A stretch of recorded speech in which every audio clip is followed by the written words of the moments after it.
Hello दोस्तों, कैसे हैं आप लोग। आज हम लोग दोस्तों अपना अकाउंट्स के अंदर सबसे ज़्यादा मोस्ट इम्पॉर्टेंट टॉपिक जो है उसको डिस्कस करने आए हैं और टॉपिक का नाम है जर्नल।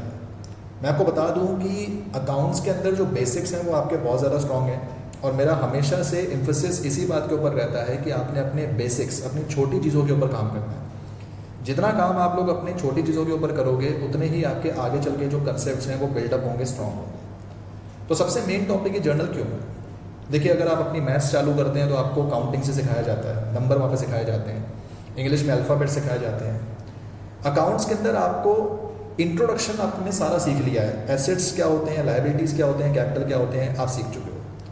बट आज आपने ये सीखना है कि अकाउंट्स के अंदर एंट्रीज को रिकॉर्ड कैसे किया जाता है। तो विदाउट वेस्टिंग एनी टाइम आइए इसको स्टार्ट करते हैं, समझते हैं क्या होता है जर्नल। तो टॉपिक का नाम है journal. Very important but very simple. बहुत इंपॉर्टेंट है लेकिन बहुत ज़्यादा आसान है। तो क्या है जर्नल, इसके बारे में कुछ बात करते हैं। जर्नल जो है बुक है to record accounts, to record entries in accounts.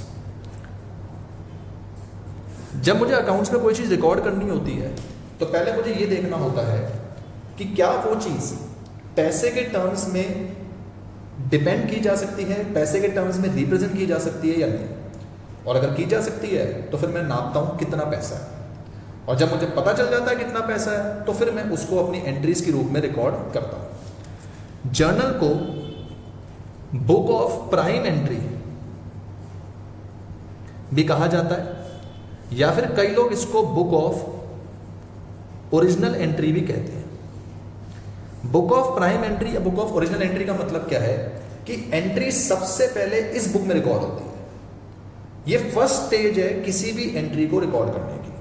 तो समझेंगे इसको रिकॉर्ड करने का तरीका है क्या, क्या फॉर्मेट होता है जर्नल का, उसके ऊपर कुछ बात करते हैं। जर्नल का फॉर्मेट बड़ा सिंपल सा है, बिल्कुल basic format. Date, particulars, ledger folio, debit and credit. ये फॉर्मेट हम फॉलो करते हुए चलते हैं अपने जर्नल के लिए। इस फॉर्मेट के अंदर हमें अपनी एंट्रीज पास करके चलनी पड़ती है, जिसमें मैं डेट के अंदर रिकॉर्ड करता हूं किस दिन की ट्रांजैक्शन है, पर्टिकुलर के अंदर मैं एंट्री रिकॉर्ड करूंगा, लेजर फोलियो के अंदर मैं पेज नंबर रिकॉर्ड करता हूं कि जो एंट्री मैंने यहां रिकॉर्ड करी उसको मैंने किस पेज पे जाके लेजर में शो किया, और डेबिट क्रेडिट के अंदर मेरे को अपनी अमाउंट रिकॉर्ड करके चलनी पड़ती है। अगर कोई भी इंसान बिजनेस करता है तो वो अपनी एंट्रीज को कहीं ना कहीं किसी डायरी में लिख रहा होता है। एक चाय वाले का बिजनेस भी अगर ऐसा है कि अगर वो अपना काम कर रहा है तो कहीं ना कहीं डायरी में वो अपना हिसाब लिखता होगा। लेकिन जब अकाउंटेंट्स अपना हिसाब को लिखते हैं तो वो एक बुक में लिखते हैं जिसका फॉर्मेट कुछ इस तरह से होता है, और उस बुक का नाम होता है जर्नल। आजकल टैली का जमाना है, सारा काम कंप्यूटराइज होता है, तो कंप्यूटर में भी आप इसी तरह से एंट्री पास करते हैं। But entry first of all, सबसे पहले जहां पास होती है उसे हम नाम देते हैं जर्नल। समझेंगे एंट्री पास करने का जो तरीका है वो क्या है। तो एंट्री पास करने के लिए आपको रूल्स जो है वो पता होने चाहिए, और रूल्स मैंने आपको अपने प्रीवियस लेक्चर के अंदर सिखा दिए हैं। क्या रूल्स आपने सीखे हैं? मॉडर्न अप्रोच के रूल आपने सीखे हैं, और आपने ट्रेडिशनल अप्रोच के जो रूल्स हैं वो सीखे। हल्का सा मैं इसको रिवाइज कराऊंगा। मॉडर्न अप्रोच के रूल्स में आपने सीखा था AEICL, यानी कि asset, expense, income, capital, liability, जिसमें आपने पढ़ा था कि ये डेबिट बैलेंस होते हैं, या आपने पढ़ा था कि ये क्रेडिट बैलेंस होते हैं। रूल आपने ये पढ़ा था कि अगर डेबिट वाले को इंक्रीज करना है तो डेबिट करो, डिक्रीज करना है तो क्रेडिट, क्रेडिट वाले को इंक्रीज करना है तो क्रेडिट, डिक्रीज करना है तो डेबिट।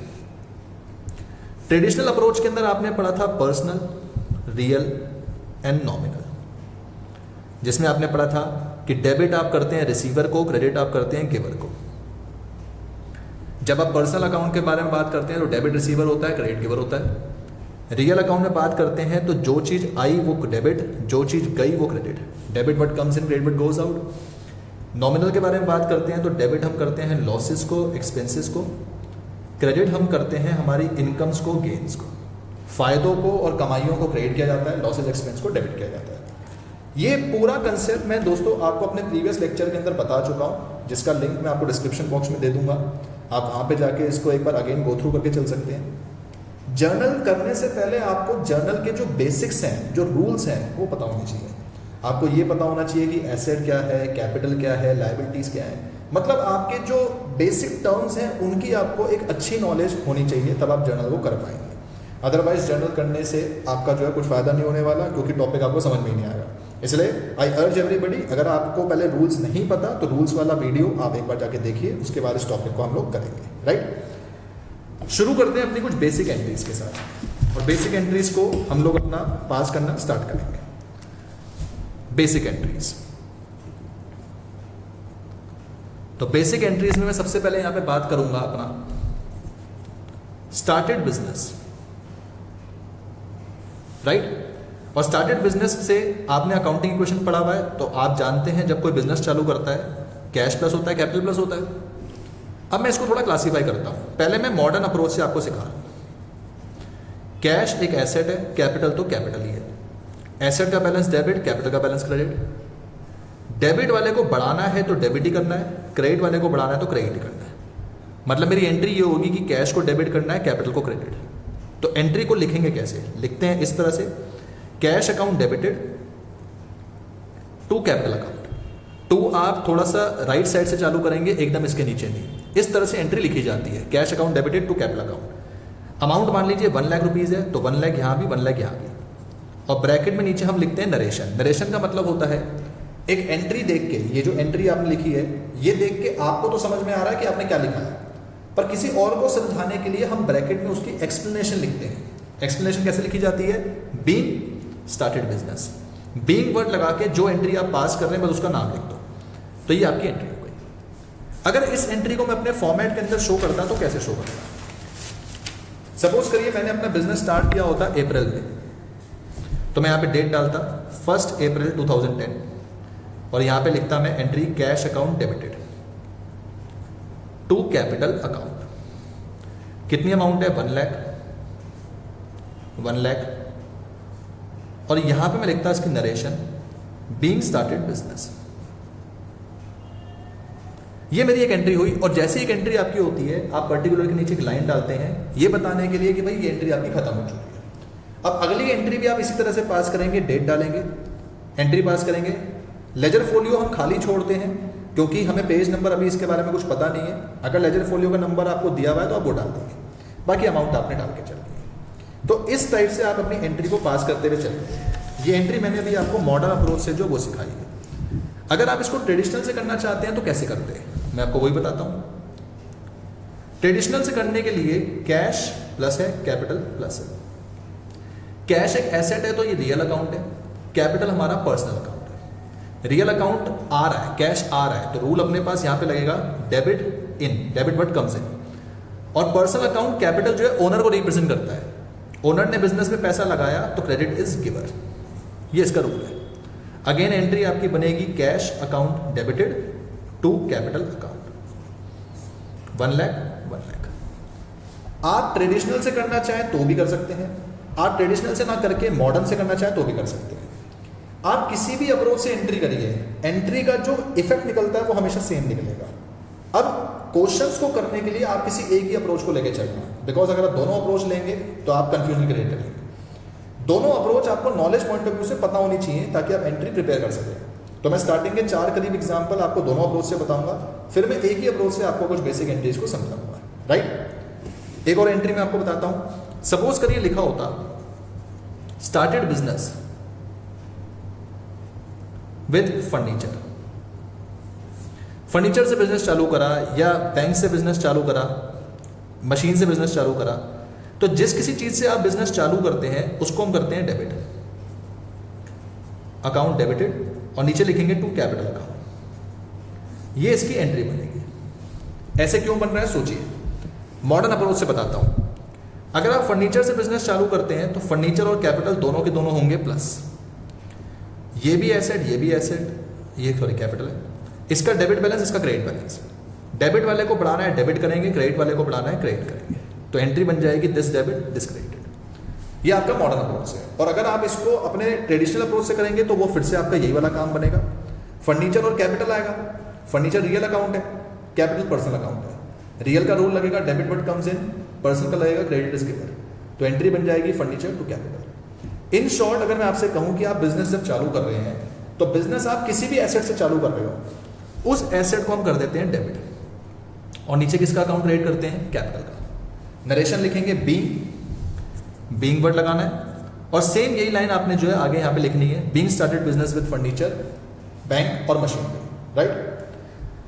मान लीजिए कि अगर एंट्री आपकी इस तरह से आ जाए, अगर मैं आपसे कह दूं डिपॉजिटेड कैश इनटू बैंक, मैंने बैंक में पैसा डाला, तो अकाउंटिंग इक्वेशन में कैश कम हो जाएगा, बैंक बढ़ जाएगा।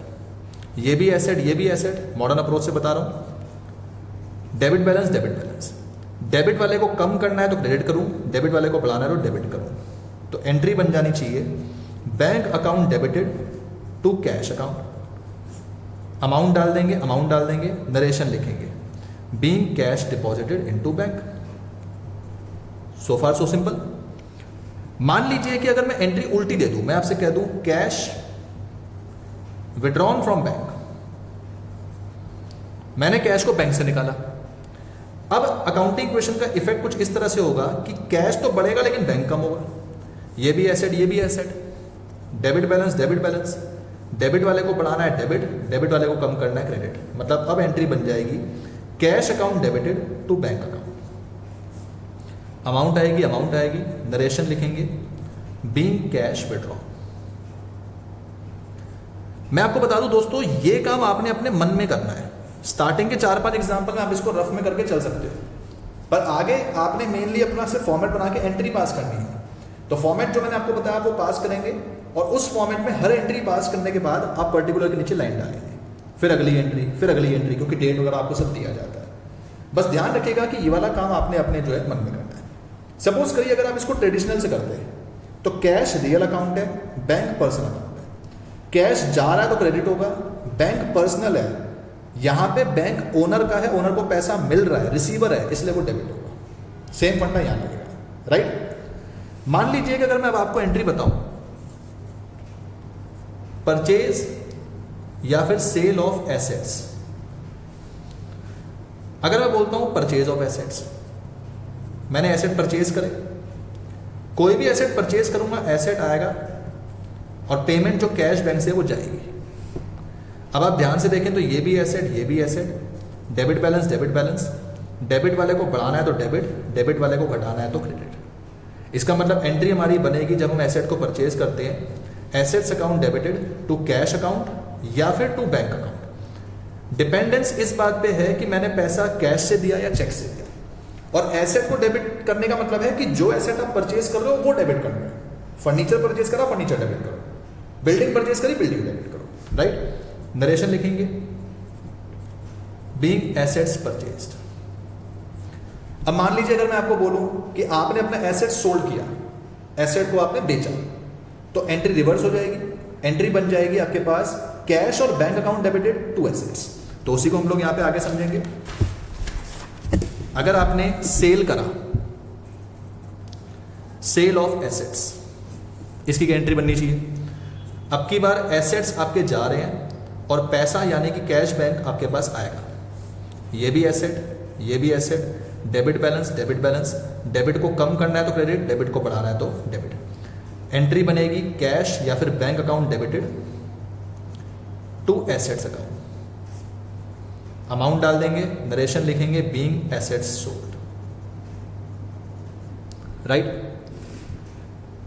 अगर मैं आपसे ये कहूं परचेज या sale of assets on credit, उधार पे एसेट को बेचा या खरीदा, तो क्या होता। सपोज करिए मैंने आपसे कहा परचेज ऑफ मशीनरी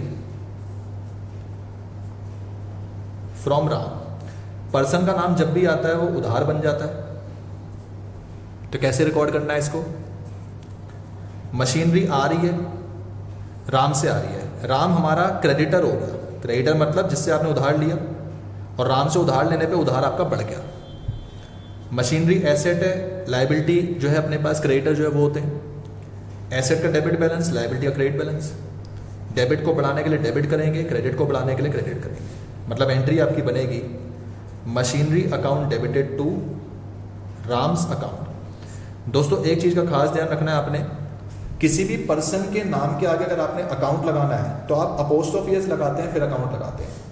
मतलब कि मैं ये कह रहा हूँ कि राम अकाउंट गलत चीज़ है, राम्स अकाउंट सही चीज़ है। राम अकाउंट नहीं है, राम का अकाउंट है।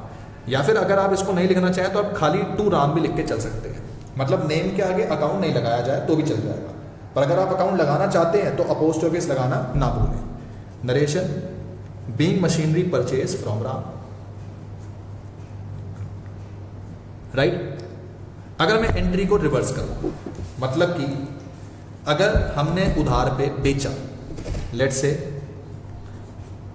Cell of furniture to Firoz, Firoz को हमने फर्नीचर जो बेचा, नाम है तो मतलब उधार की ट्रांजैक्शन है, फर्नीचर जा रहा है। फिरोज को हमने उधार पे बेचा, मतलब फिरोज से हमें फ्यूचर में पैसा मिलेगा, तो फिरोज डेटर हो गया। डेटर एसेट होता है और एसेट बढ़ रहा है तो फर्नीचर भी एसेट, इसका भी डेबिट बैलेंस, इसका भी डेबिट बैलेंस। ये डेबिट बैलेंस कम हो रहा है तो इसको क्रेडिट करना है, ये डेबिट बैलेंस बढ़ रहा है तो इसको डेबिट करना है। मतलब एंट्री बनेगी Firoz account debited to furniture account, amount डाल देंगे, नरेशन लिखेंगे, being furniture sold to Firoz, right. Basic entries पढ़ रहे हैं, कोई ज़्यादा इसके अंदर लॉजिक नहीं है, बस आपको पता होना चाहिए। और ये सब मैं आपको मॉडर्न अप्रोच से जो है वो बता रहा हूँ, राइट। मान लीजिए कि अगर ऐसा आ जाए, एक्सपेंसेस पेड, एग्जाम्पल अगर मैं आपको बोलूँ सैलरी पेड, रेंट पेड, तो क्या करना है। एक्सपेंसेस पे करने से अगर मैं सैलरी का एग्जांपल लूँ तो एक अकाउंट आएगा सैलरी का, एक आएगा कैश का। कैश बोलो, बैंक बोलो, क्योंकि पेमेंट अगर आपने कैश से करी तो कैश, बैंक यानी चेक से करी तो चेक, पैसा जाएगा। और एक्सपेंस पे करने से एक्सपेंस बढ़ते हैं, ये बात मैं आपको पहले भी समझा चुका हूँ। सपोज करिए दोस्तों, आज की डेट में आपके जो खर्चे हैं वो हैं सिर्फ रेंट का, पर अगर आप किसी से लोन ले लेते हो तो आपको इंटरेस्ट भी देना पड़ेगा।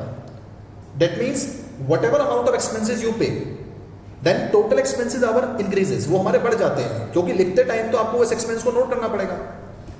तो ये आपका एक्सपेंस है, ये आपका एसेट्स है। डेबिट बैलेंस है, डेबिट बैलेंस है। डेबिट वाले को बढ़ाना है तो डेबिट, डेबिट वाले को घटाना है तो क्रेडिट। यानी कि एंट्री बनेगी salary account debited to cash account या फिर to bank account, whatever the case कि भाई हमने पैसा कैश से दिया या चेक से दिया।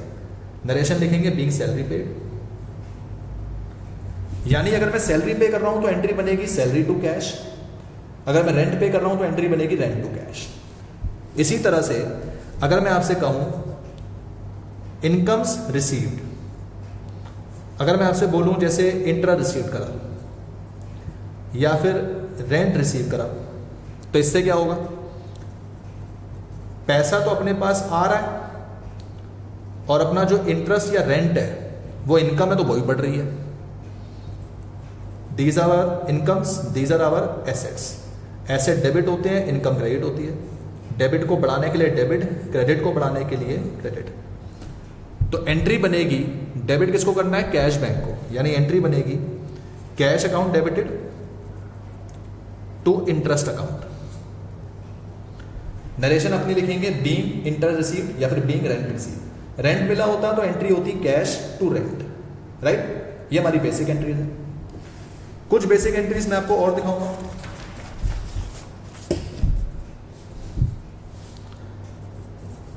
मान लीजिए 9th पार्ट है, मान लीजिए अगर मैंने परचेज सेल करी हो ऑफ गुड्स, गुड्स बोले या स्टॉक बोले, बात एक ही है।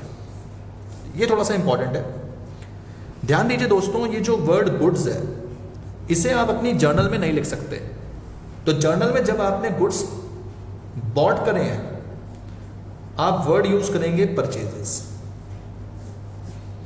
और अगर आपने गुड्स सोल्ड करे हैं तो आप वर्ड यूज करेंगे सेल्स। अगर आप फर्नीचर मशीनरी कुछ भी परचेज करते हैं तो आप फर्नीचर मशीनरी का नाम लिख सकते हैं, पर अगर आप उनकी बजाय गुड्स यानी कि दुकान का ट्रेडिंग आइटम परचेज करते हैं, दुकान का माल परचेज करते हैं, तो आप उनको गुड्स ही लिखते हैं, आप उनको दो अलग अलग नाम से लिखते हैं। बॉट करते हैं यानी खरीदते हैं तो परचेजेस लिखेंगे, सोल्ड करते हैं तो हम लिखेंगे सेल्स। परचेज एक तरह का खर्चा है, सेल्स एक तरह की इनकम। तो मैं आपको एग्जांपल बताता हूं। जैसे अगर मैं बोलूं परचेजेस गुड्स ऑफ ₹10,000, तो इससे क्या होगा, गुड्स परचेज करें तो वर्ड में लिखूंगा परचेजेस, एक अकाउंट आएगा परचेजेस, और पैसा आपका जाएगा। परचेज एक्सपेंस है तो परचेज करने से एक्सपेंस बढ़ेंगे, एक्सपेंसेस एसेट्स, ये भी डेबिट बैलेंस है, ये भी डेबिट बैलेंस है। डेबिट वाले को बढ़ाना है तो डेबिट, डेबिट वाले को कम करना है तो क्रेडिट। यानी एंट्री बनेगी अगर आपने गुड्स परचेज करा तो purchases account debited to cash, cash account. Narration लिखेंगे being goods purchase for cash. और अगेन वही बात, अगर आपने पेमेंट इसकी चेक से कर दी होती तो कैश की जगह पे क्या आ जाएगा, बैंक। एंट्री बन जाएगी purchases account debited to bank, right. मान लीजिए कि अगर मैंने उधार पे परचेज करे हो, purchases goods from Rahul. Goods purchase कर रहे हैं तो एक अकाउंट आएगा परचेजेस, एक अकाउंट आएगा राहुल। राहुल से उधार लिया तो ये क्रेडिटर है, क्रेडिटर लायबिलिटी है, और क्रेडिटर मतलब बढ़ेगा, बढ़ेगा क्यों, क्योंकि उधार आपका बढ़ गया। और गुड्स परचेज करें तो ये भी बढ़ रहा है।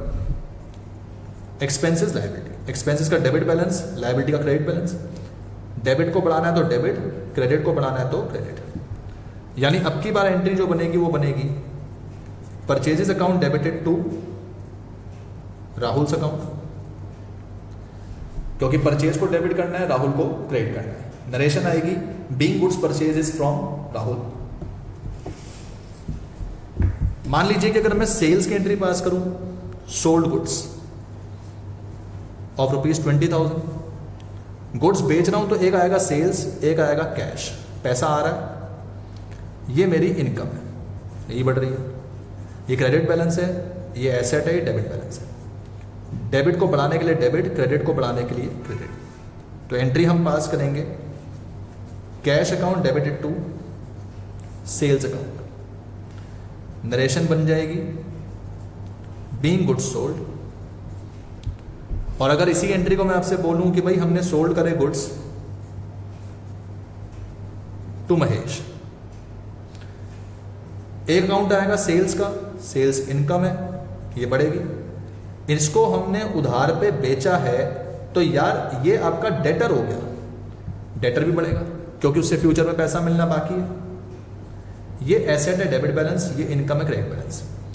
क्रेडिट को बढ़ाने के लिए क्रेडिट, डेबिट को बढ़ाने के लिए डेबिट। यानी अब आपकी जो एंट्री बनेगी वो बनेगी Mahesh account debited to sales account. Narration लिखेंगे being goods sold to Mahesh. In short मैं आपसे ये कह रहा हूं कि भाई अगर कोई और एसेट होता है, फर्नीचर, मशीनरी, बिल्डिंग, तो उनका नाम आप लिख सकते हो। पर अगर एसेट गुड्स होते हैं और गुड्स को आपने बेचा या खरीदा तो आप उनका नाम नहीं लिख सकते। उनके लिए आपने वर्ड यूज करना है या तो परचेजेस या फिर सेल्स। खरीदा तो परचेजेस, बेचा तो सेल्स। 10th बेसिक एंट्रीज के बारे में आखिरी एंट्री पढ़ते हैं। Amount paid to Rajesh. किसी को पैसा पे करा तो पैसा जा रहा है, और राजेश, सोचो आप राजेश को पैसा क्यों पे कर रहे हो। इसलिए पे कर रहे हो क्योंकि राजेश को पैसा पे करना था, और किसी आदमी को पैसा पे करना था तो वो आपका एक तरह का क्रेडिटर है। क्रेडिटर यानी कि लायबिलिटी है। अगर आपने लायबिलिटी पे करी तो लायबिलिटी कम हो जानी चाहिए। ये एसेट है, इसका डेबिट बैलेंस है, डेबिट को कम करने के लिए क्रेडिट करना पड़ेगा। ये लायबिलिटी है, इसका क्रेडिट बैलेंस है, और लायबिलिटी को कम करने के लिए डेबिट करना पड़ेगा। यानी एंट्री बनेगी Rajesh account debited to cash. तो एंट्री को हम पास करेंगे राजेश टू कैश। अगर मैं ट्रेडिशनल से बताऊं तो सोचो, कैश एक रियल अकाउंट है, पैसा जा रहा है तो क्रेडिट करूंगा, और राजेश पर्सनल अकाउंट है, उसको पैसा मिल रहा है, वो रिसीवर है, तो उसको डेबिट करूंगा। यानी एंट्री बन जाएगी राजेश टू कैश। इसी तरह से अगर मैं आपको बोलूं कि हमने पैसा किसी से रिसीव करा, अमाउंट रिसीव्ड फ्रॉम गोलू, अब की बार पैसा आ रहा है और गोलू से पैसा मिल रहा है, इसका मतलब कि गोलू आपका डेटर था, मिलना था पैसा, एसेट है, और डेटर से पैसा मिल गया तो मतलब उसकी लायबिलिटी कम हो गई। कहने का मतलब है आपने किसी इंसान से पैसा लेना था तो पैसा आ गया, पर अब उस इंसान का बैलेंस भी तो कम करोगे। अगर मुझे आपसे फीस लेनी है तो मैं लिखूंगा कि भाई मेरा पैसा बढ़ गया, फीस मिल गई, और आपका बैलेंस भी तो कम कर दूंगा क्योंकि अब आपसे पैसा कम मिलना बाकी है, राइट। ये भी एसेट है। Debit balance, debit balance, debit को कम करना है क्रेडिट, डेबिट को बढ़ाना है डेबिट। एंट्री बनेगी cash account debited to Golu's account. Narration being cash received from Golu. Traditional से बताऊं तो क्या बनना चाहिए? कैश रियल अकाउंट है, रियल में हम डेबिट करते हैं जो चीज आ रही हो, तो ये आ रहा है डेबिट करेंगे। गोलू पर्सनल अकाउंट है, गिवर को करते हैं हम क्रेडिट, गोलू गिवर है तो क्रेडिट होगा, यानी कि एंट्री बनेगी cash account debited to Golu. So this बार दोस्तों हमने जो डिस्कस करा वो हमने जर्नल की सिर्फ बेसिक एंट्रीज डिस्कस करी है। मैंने अभी आपको कोई एडवांस एंट्री नहीं बताई है, मैंने अभी आपको सिर्फ बेसिक एंट्री पास करना बताया। आप इस वीडियो के चलते हुए अपनी बेसिक एंट्रीज को सॉल्व करके चल सकते हैं, राइट। तो बेसिक एंट्री हमने क्या क्या सीखी है मैं आपको एक बार समराइज कर दूं। मैंने अभी तक आपको सिर्फ ये समझाया है कि बिजनेस स्टार्ट करने की एंट्री क्या होती है, फिर मैंने आपको ये बताया कि परचेज सेल ऑफ एसेट्स की एंट्री क्या होती है, और ये मैंने आपको दो भाग में बताया कि कैश पे लो या क्रेडिट पे लो, उधार पे लो या नगद में लो तो क्या एंट्री करेंगे। फिर मैंने आपको बताया कि परचेज सेल ऑफ गुड्स की एंट्री क्या होती है, ये भी मैंने आपको दो हिस्सों में बताया, कैश में क्रेडिट में। फिर मैंने आपको एक्सपेंसेस इनकम की एंट्री बताई है, और लास्ट मैंने आपको अमाउंट रिसीव करने की एंट्री या फिर अमाउंट पे करने की एंट्री बताई है। सिर्फ इतना हमने अभी तक जो ये डिस्कस करा है, और इस कंटेक्स्ट को हमने नाम दिया हुआ है बेसिक एंट्रीज। मैं जर्नल चैप्टर आपको दो भाग में पढ़ाऊंगा, एक बेसिक एंट्रीज, एक एडवांस एंट्रीज। तो यहां तक पहले आपने सिर्फ बेसिक एंट्रीज की प्रैक्टिस जो वो करनी है। ओके दोस्तों, उम्मीद करता हूं कि आपको टॉपिक समझ में आया होगा। अगर कोई डाउट्स हैं तो आप कमेंट सेक्शन में जाकर मेरे से डाउट पूछ सकते हैं। मिलेंगे अपने नेक्स्ट लेक्चर के अंदर जर्नल के पार्ट 2 में। तब तक आप लोग अपना ख्याल रखिए, मुस्कुराते रहिए, लाइक करिए वीडियो, शेयर करिए और चैनल को सब्सक्राइब करिए। Thank you so much, bye bye, take care.